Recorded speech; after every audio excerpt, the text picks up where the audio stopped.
안녕하세요. 현재 지방에 거주 중인 올해 33 여자입니다. 결혼한 지 4년 차인데 아직 아이는 없네요. 나이가 나이이니만큼 내년이나 내후년부터는 본격적으로 준비를 할 계획이에요. 남편하고는 별다른 문제가 없지만 시어머니 때문에 여러모로 스트레스를 받고 있습니다. 남편이 다른 건 다 좋은데 중간 역할을 제대로 하지 못하거든요.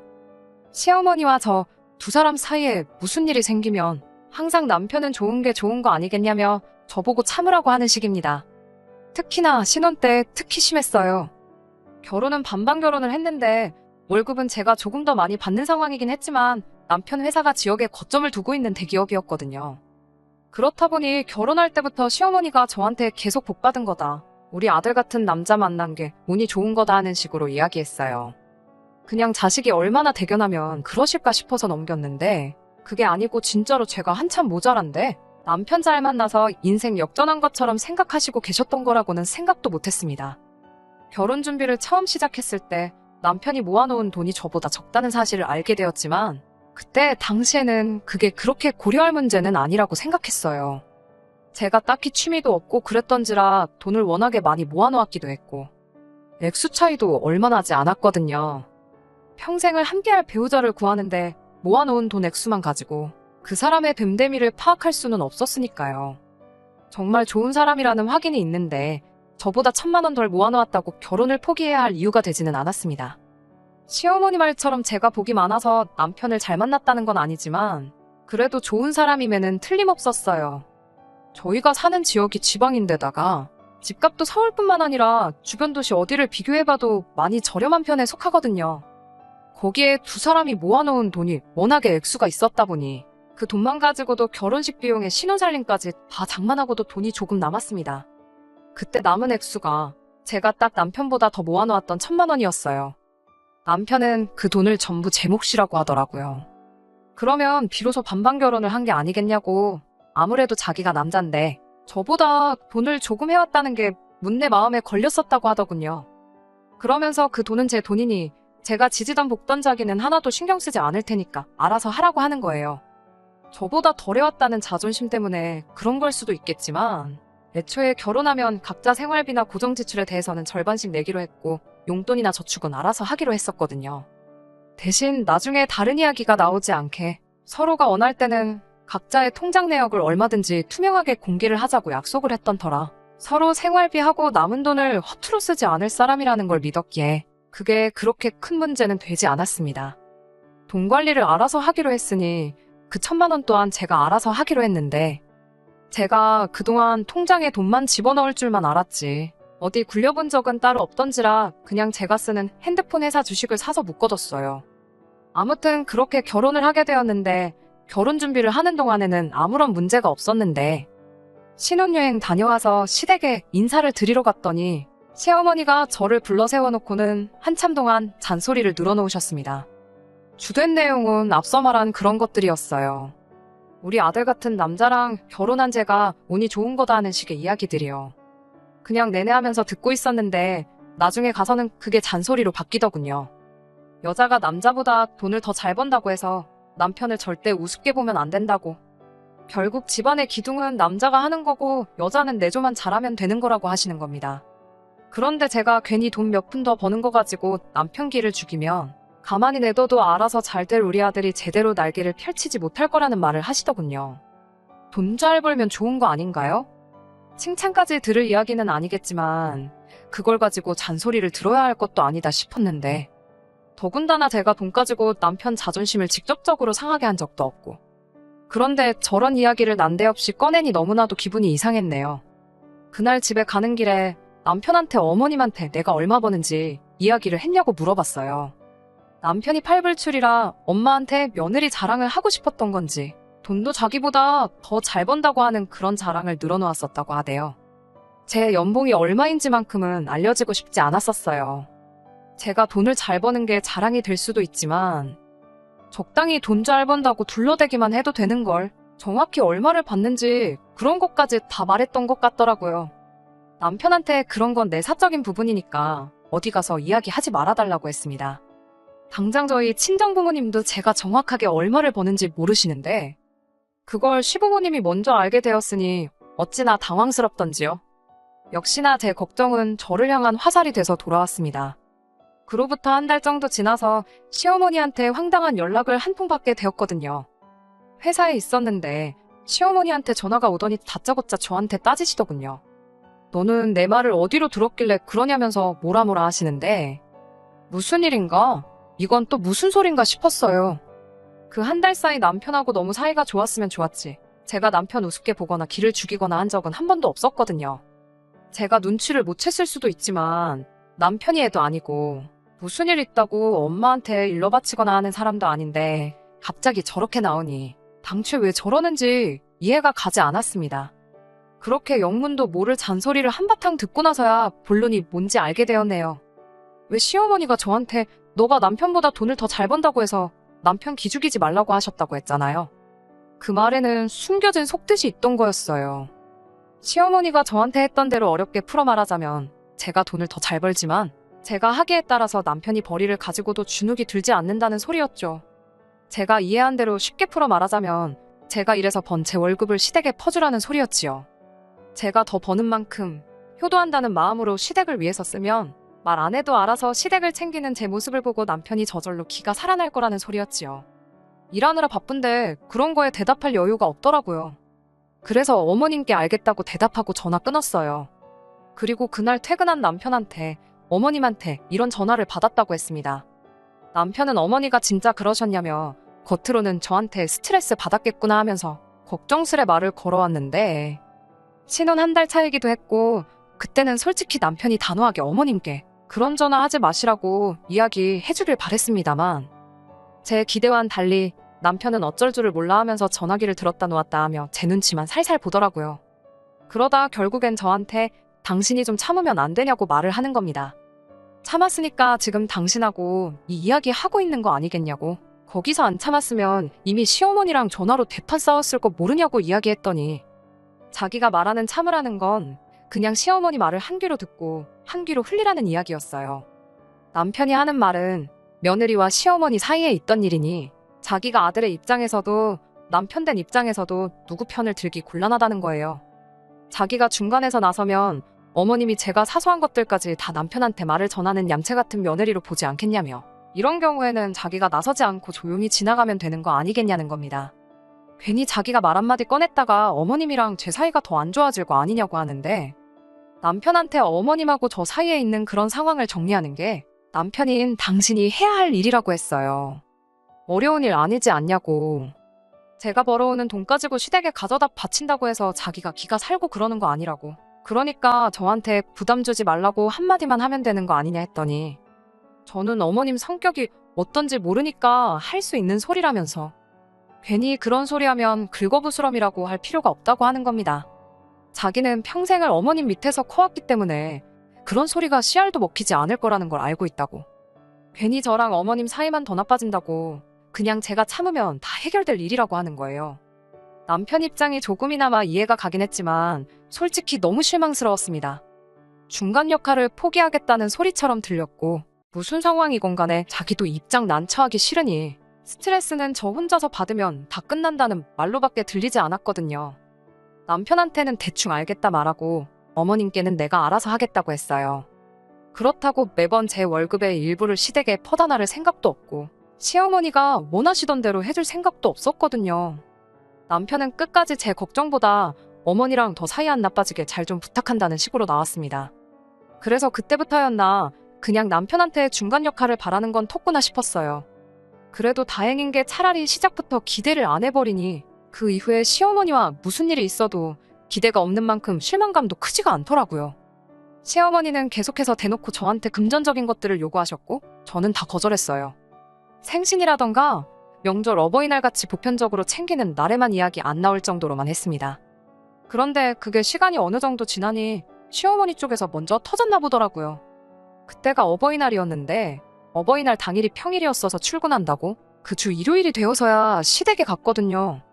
그날 시어머니가 제가 용돈하시라고 드린 30만 원이 든 봉투를 바닥에 패대기를 치면서 저보고 너 내 아들보다 그깟 돈 몇 푼 더 번다고 해서 유세 부리지 말라고 소리를 치시는 거예요.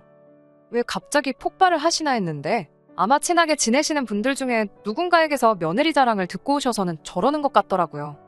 이름 석자 말해주셔도 알 리가 없는, 일면식도 없는 누구누구네 며느리 이야기를 하시면서 그 집 며느리는 어버이날이라고 해외여행도 보내주고 뭣도 해주고 저것도 해줬다더라 하면서 너는 돈도 잘 번다는 게 어찌 시댁에 하는 게 하나도 없냐며 성질을 부리시는 거예요. 따로 설명은 안 했지만 그 긴 시간 동안 시어머니한테 거의 한 달에 한 번꼴로는 이거 해달라, 저거 해달라, 저거 갖고 싶다 하면서 시달려야 했었거든요. 물론 제 선에서 거의 다 안 해드리긴 했지만 그동안 시달린 거 생각하니 저 말에 저도 터져버리고 말았습니다. 그래서 저도 지지 않고 시어머니한테 한마디 했어요. 그 집 며느리는 남편이 마누라보다 돈 더 잘 벌어온던가? 아니면 시댁에서 시어머니가 며느리한테 잘해주던가 하겠죠. 하고 말이지요. 그리고 저도 시어머니가 저한테 했던 대로 똑같이 제가 아는 다른 시어머니들과 비교했습니다. 제 주변 누구네 시어머니는 결혼할 때 아파트도 해주고 며느리 타고 다니라고 외제차도 한 대 뽑아주시고 그랬다더라고.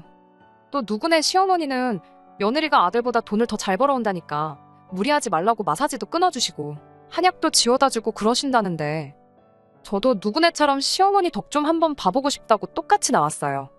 다른 사람도 아니고 저희 시어머니인데 그 상황에 좋은 말이 튀어나올 리가 만무했지요. 말 다 했냐, 어쨌냐 저쨌냐 하면서 시어머니와 저 사이에 고성이 오가기 시작했고 그 싸움은 결국 시아버지와 남편이 저희를 뜯어말리면서 종결이 되었습니다. 하고 싶었던 말은 다 내뱉어버렸으니 속은 후련하긴 했지만 한편으로는 다른 날도 아니고 어버이날에 그랬다는 게 너무 마음에 걸리더라고요. 그런데 그제서야 남편도 사태의 심각성을 깨달은 건지 그동안 자기가 중간 역할을 잘 못한 게 일이 이렇게 되었다며 사과를 해오더군요.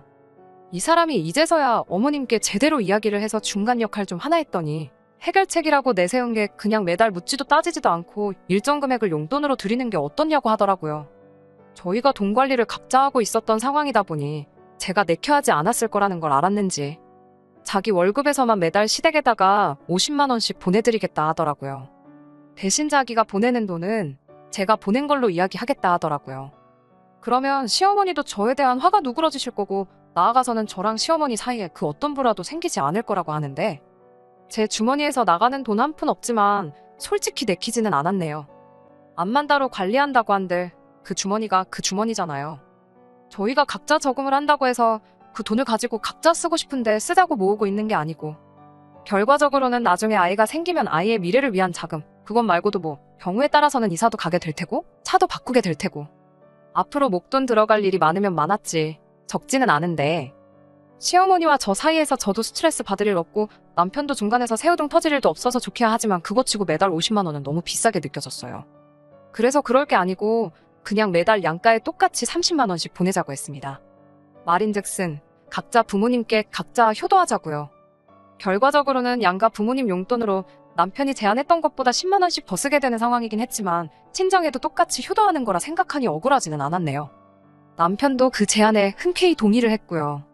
그리고 마법처럼 시어머니하고는 부딪힐 일이 사라졌습니다. 시어머니 딴에도 갖고 싶어 하던 게 30만 원보다 항상 더 비싼 것들이었지만 똥꼬집 며느리랑 싸우고 아무것도 못 받을 바에야 이게 더 낫다고 판단을 하셨나 보더라고요. 저도 매달 30만 원이면 되는 거였다 생각하니 막상 돈은 아깝지만서도 진작에 이렇게 할 걸 싶기도 했어요. 시어머니와 갈등이 사라지니 남편과도 잘 지내게 되었고 뭐 여러모로 좋은 점이 많았네요. 이제 계획한 대로 잘 먹고 잘 살면 되겠다는 게 목표였는데 세상 일이라는 게 정말 한 치 앞도 예상할 수가 없는 일 투성이더라고요. 잘 다니던 저희 회사가 문을 닫게 돼버린 거예요. 사실 코로나 때 지나오면서 그때 망하니 어쩌니 한다는 소문은 있었는데 잘 버텨냈구나 싶었거든요. 그런 회사가 하루아침에 문을 닫아버릴 거라고는 생각도 못했습니다. 그래도 크게 걱정은 없었는데 다행히 같이 일하던 사람들이 같은 업종으로 회사를 하나 차릴 거라고 그때 저도 불러주겠다 말을 했거든요. 대신 그때까지 시간이 걸리니 기다려야 했습니다. 당장 적당한 곳 찾아서 일하다가 옮겨가는 방법도 있었는데 이런 기회가 흔치 않으니 잠깐 저에게 주는 휴식이라 생각하고 지금 이 순간을 즐기려고 했어요. 회사가 망해 없어지긴 했지만 퇴직금도 제대로 계산해서 받았고 밀린 월급도 없었던 데다가 결혼 전에 어떻게 굴려야 할지 몰라서 우량주로 묶어놓았던 주식이 4년 사이에 몇 배가 오르게 되면서 솔직히 금전적으로는 여유가 넘쳐나던 상황이었거든요. 그런데 제 실직 소식을 누구보다 기다리던 사람이 한 명 있었으니 그게 바로 저희 시어머니였네요. 그동안은 시댁에는 따로 제가 실직했다는 사실을 숨기고 있었는데 소문이 어찌나 빠른지 시어머니가 어디서 저희 회사가 문을 닫았다는 사실을 알게 되었던 거예요. 아주 목소리가 평소보다 2배는 더 커져서 평소처럼 전화를 해오는 것도 아니고 저희 집까지 찾아오셨거든요. 실직하고도 한동안 용돈은 빠짐없이 보내드렸는데 왜 오셨나 했더니 시어머니는 알고 계셨던 거예요. 남편이 제 돈으로 용돈을 보내는 거라고 했을 때 친정에도 제 돈으로 용돈을 보낸다고 이야기를 했었나 봐요. 제가 이미 실직한 지 2달이 넘어가는 상황이었는데 용돈이 빠짐없이 들어오니 시어머니 생각에는 지금 들어오는 용돈이 자기 아들이 뼈 빠지게 벌어오는 돈으로 보낸 돈이라고 생각하셨던 거겠죠. 거기에 그뿐이겠어요. 친정에도 똑같이 보낸다고 했으니 아들 돈으로 친정에까지 용돈이 가고 있다 생각하셨던 거고요.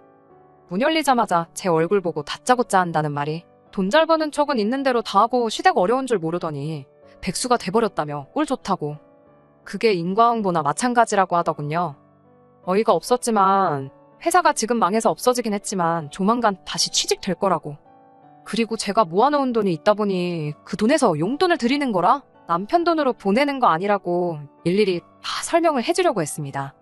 그런데 제 말이 시작도 되기 전에 제 말은 다 끊어버리고 저보고 그러는 거 아니라고 하면서 마치 제가 남편이 뼈 빠지게 일해서 벌어온 돈을 친정에다가 퍼다 날르고 있는 것처럼 이야기를 하시더군요. 그러더니 친정에 보내는 돈은 내 아들 돈이니까 친정에다 보내지 말고 당신한테 보내라고 이야기를 하시는 겁니다. 결론은 결국 너는 돈 안 버니까 친정에 용돈 줄 생각 하지 말라는 건데 그러면 친정에 용돈을 안 보내면 끝날 걸 가지고 친정에 보내던 돈까지 당신한테 보내라는 게 뭔 소린가 싶었어요. 그래서 저도 참다 못해 소리를 내질러 버렸네요.